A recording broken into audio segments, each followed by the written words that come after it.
Assalamualaikum warahmatullahi wabarakatuh. Bismillahirrahmanirrahim. Alhamdulillahirrabbilalamin. Wassalatu wassalamu ala asyrofil anbiya'i wal mursalin wa ala alihi wa sahbihi ajmain. Amma ba'du. Segala puji bagi Allah, Tuhan semesta alam.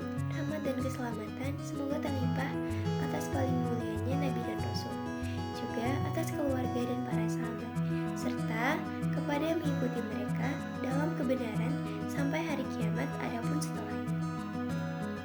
Pertama-tama, marilah kita sambung panjatkan puji dan syukur kehadirat Allah Subhanahu wa Ta'ala yang telah melimpahkan rahmat dan karunia-Nya kepada kita semua. Kita bersyukur karena masih diberi kesehatan dan kesempatan untuk berkumpul di hari yang cerah ini. Tak lupa salawat dan salam semoga senantiasa tercurah kepada junjungan kita Nabi besar Muhammad SAW beserta keluarga dan para sahabat beliau.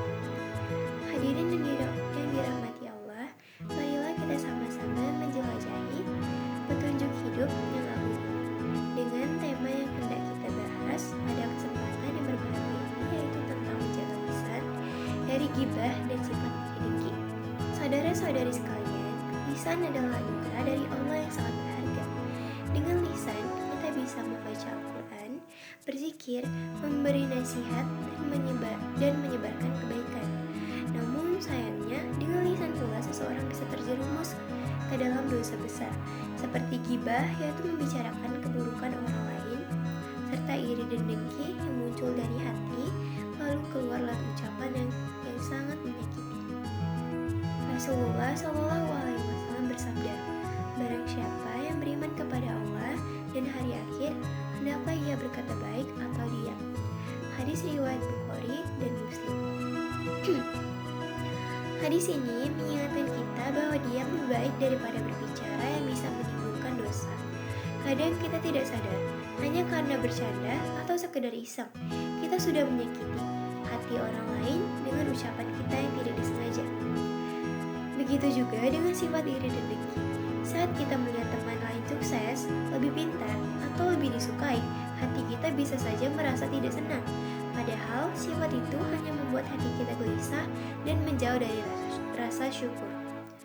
Dalam Al-Quran, surat Al-Hujurat ayat 12, Allah berfirman, wahai orang-orang beriman, jauhilah kebanyakan prasangka, sungguhnya sebagian prasangka itu adalah dosa.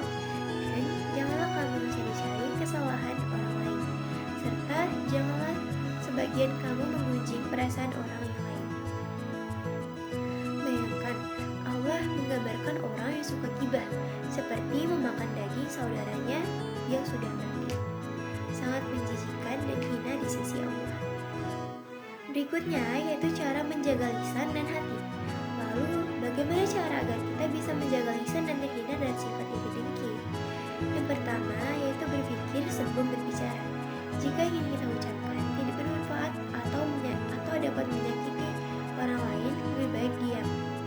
Yang kedua, perbanyak zikir dan istighfar. Dengan mengingat Allah, hati kita akan jauh lebih tenang dan jauh dari perasaan iri.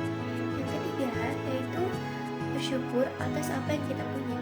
Setiap orang memiliki rezeki dan kelebihan masing-masing, jadi tidak perlu iri. Berikutnya yang keempat, berteman dengan orang-orang yang baik lisannya. Teman yang baik akan mengingatkan kita untuk berkata benar dan tidak bergosip. Baiklah, hadirin yang berbahagia, menjaga lisan dan hati bukan hal yang mudah, tapi sangat penting dalam kehidupan sehari-hari. Karena dari lisanlah seseorang bisa naik derajat di sisi Allah, dan dari lisan pula seseorang bisa terjerumus ke dalam dosa yang sangat besar. Mari mulai dari diri kita sendiri. Biasakan berbicara dengan sopan, tidak membicarakan keburukan orang lain, serta selalu bersyukur atas nikmat yang Allah berikan. Semoga Allah Subhanahu wa Ta'ala selalu menjaga lisan dan hati kita dari ghibah dan iri dengki, serta menjadikan kita hamba yang jujur, sabar, dan penuh rasa syukur. Baiklah, ini saja yang dapat saya sampaikan. Lebih kurangnya saya minta maaf. Wassalamualaikum